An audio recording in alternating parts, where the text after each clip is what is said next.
guys, welcome to Zaz Eats. இன்னைக்கு நம்ம சேனல்ல பார்க்க போற ஸ்நாக் வந்து சிக்கன் பிட்ஸா பாம். ஃபர்ஸ்ட் ஒரு பவுல் எடுத்துட்டு 1 டேபிள்ஸ்பூன் ஈஸ்ட் சேர்த்துட்டு 1 டேபிள்ஸ்பூன் சுகர் சேர்த்துட்டு கொஞ்சம் வெதுவெதுப்பான தண்ணியை சேர்த்துட்டு நல்லா மிக்ஸ் பண்ணிவிட்டு அது கொஞ்ச நேரம் ரெஸ்ட் பண்ண வச்சுருங்க.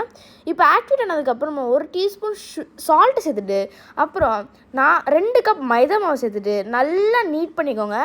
நல்லா நீட் பண்ணதுக்கப்புறம் நம்ம வந்து ஒரு டோ செஞ்சுக்கலாம். அந்த டோவில் வந்து ஒன்று கீ ஆட் பண்ணிக்கோங்க, இல்லைனா ஆயில் சேர்த்துட்டு அது வந்து ஒரு பிளாஸ்டிக் கவர் இல்லைனா ஒரு பிளேட் வச்சு நல்லா மூடி வச்சுருங்க.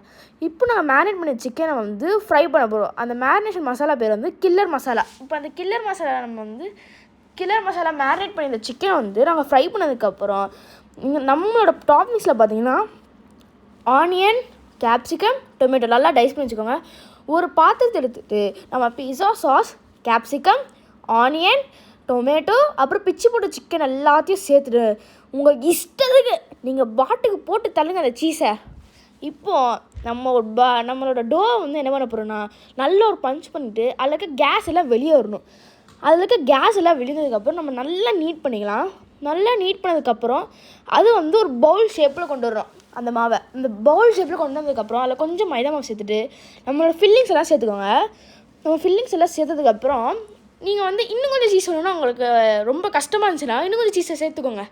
அப்புறம் மறக்காமல் சாட் மசாலா சேர்த்துக்கோங்க, அதுதான் அதில் கிக்கு விடும். இப்போ நம்மளோட மாவை நல்லா வந்து ஒரு அதாவது ஒரு பன்னு மாதிரி செஞ்சுட்டு அதில் செசமி சீஸும் தூவிக்கோங்க.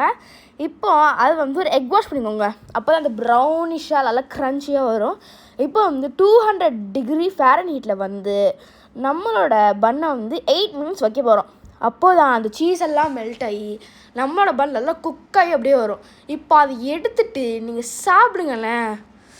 இப்போ எனக்கு கேட்கறது எச்சுவுது, உங்களுக்கு கேட்டால் எச்சுவுதா? Thank you very much. பாய் பாய்.